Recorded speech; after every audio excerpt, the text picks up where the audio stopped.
좋은 아침입니다. 오늘은 2014년 2월 20일 목요일입니다. 오늘 말씀은 사무엘상 10장 17절부터 27절 하나님 위에 왕을 세우는 사람들. 하나님께서 사무엘을 통해서 이제 사울을 만나게 하시고 하나님은 사울을 예비하셔서 이스라엘의 처음 왕, 첫째 초대 왕으로 세워 가시는 과정을 묵상하고 있습니다. 하나님께서 먼저 선택하셨고 사무엘 통해서 기름 부으시고 또 새 영을 부어주시고 사울이 예언까지 하고, 그러나 아직 사람들은 알지 못합니다. 이것이 하나님이 왕을 세우시는, 어떤 한 사람을 세우시는 방법입니다. 그래서 좀 마음에 좀 부담되거나 거부감이 있는 분도 계실지 모르겠는데, 하나님 나라는 민주주의가 아닙니다. 하나님이 주인이시고 왕이십니다. 민주주의는 국민이 주인이고 왕이죠. 근데 민주주의가 아닙니다. 물론 민주주의 시스템을 빌어서 이 땅에 있는 교회들이 쓰긴 하지만 완전한 민주주의를 실현하는 것이 교회의 목표가 아닙니다.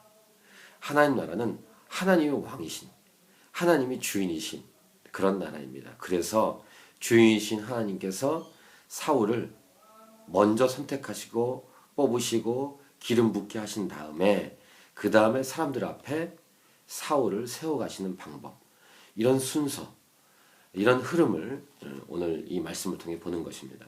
이제 기름을 이미 붓고 다 선택을 다 하신 후에 이제 사무엘을 통해서 사울을 사람들에게 이제 공적으로 드러내게 하십니다. 그래서 오늘 말씀, 사무엘이 백성을 미스바로 불러 여호와 앞에 모으고 이스라엘 자손에게 이르되 이스라엘 하나님 여호와께서 이같이 말씀하시기를 내가 이스라엘을 애굽에서 인도하여 내고 너희를 애굽인의 손과 너희를 압제하는 모든 나라의 손에서 건져내었느니라 하셨거늘 너희는 너희를 모든 재산과 고통 중에서 친히 구원하여 내신 너희의 하나님을 오늘 버리고 이르기를 우리 위에 왕을 세우라 하는도다.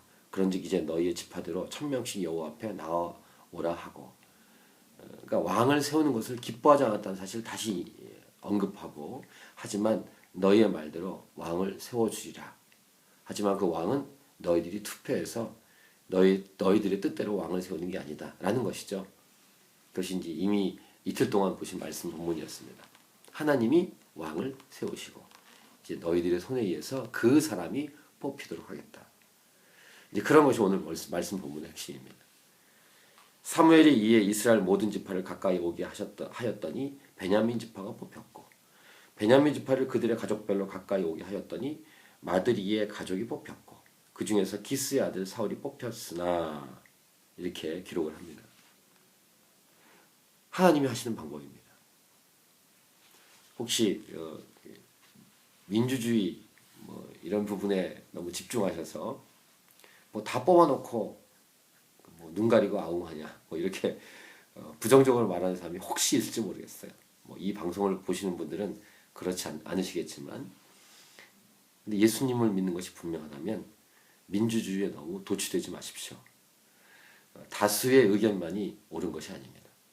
때로는 하나님이 소수의 의견을 통해서 일하실 수도 있고, 아니면 모든 백성의 의견이 아니라 하나님 뜻대로 하실 수 있습니다. 그래서 이 표현을 좀 기분 나쁜 표현으로 쓸 때도 있습니다. 하나님 마음대로. 하나님께서 마음대로 하시기 때문에 그것은 선한 일입니다. 하나님은 선한 분이시기 때문이고, 하나님은 전지전능한 분이시고, 하나님만이 진짜 하나님, 진짜 왕, 진짜 주인이시기 때문입니다. 어쨌든 그렇게 해서 사울이 왕으로 뽑히죠. 그러나 오늘 본문까지는 이 사울이 왕으로서 이렇게 자리를 잡지는 못했습니다. 어쨌든 사람들에게 공적으로 드러낸, 사울이 드러난 그런 사건이 오늘 말씀의 본문입니다. 근데 이제 오늘 말씀 본문의 사울의 모습이 독특하죠. 이것은 이제 겸손한 사울이라고 보통 표현합니다. 사울이 뽑혔으나 그를 찾아도 찾지 못한지라. 근데 그가 어디 있냐면, 그러므로 그들이 또 여호와께 묻되 그 사람이 여기 왔나이까? 여호와께 대답하시되 그가 짐 보따리들 사이에 숨어 있었던 거예요. 근데 그의 이 외모는 키가 컸던 모양입니다. 그래서 그가 백성 중에 선이 다른 사람보다 어깨 위만큼 컸더라. 그런데 중요한 것, 이 사울이 굉장히 부끄러워하고 또 이렇게 사람들 앞에 나가는 것에 대해서 쉽지 않았습니다. 어려워했습니다. 처음에 이 사무엘을 만났을 때도 자신의 모습에 대해서 겸손을 넘어서서 좀 자존감이 좀 결여된 모습도 보였습니다. 굉장히 무서워하고 두려워하고 사울의 모습을 보면 저의 모습을 보는 것 같기도 합니다. 저는 학교 다닐 때 회장이나 대표가 되는 것에 대한 두려움이 있었습니다. 대학교 때 동아리 할 때도 그 회장이 되는 것이 굉장히 좀 부담스러워서 피한 적도 있습니다. 그런 경험이 있었기 때문에 이 사울의 모습을 보면은 저의 모습 생각이 나기도 합니다. 근데 중요한 것은 그런 성격, 외향적이냐 내성적이냐 이런 모든 인간의 조건과 상태와 상관없이 하나님은 택하시고 기름 부으시고 쓰신다는 것이죠. 하나님이 뽑으셨다면, 하나님 선택하셨다면 겸손하게 또한 당당하게 자부심을 가지고 주께 쓰임 받는 것, 이것이 아름다운 태도일 것입니다. 어쨌든 하나님이 일하시고 하나님이 주도권을 갖고 역사하시는 이 오늘 말씀 보면서 오늘 하루도 하나님의 주도권 아래, 하나님의 선택 아래, 하나님의 인도하심 따라 순종하면서 아름답게 쓰임받는 여러분 모두가 되기를 축복합니다. 할렐루야.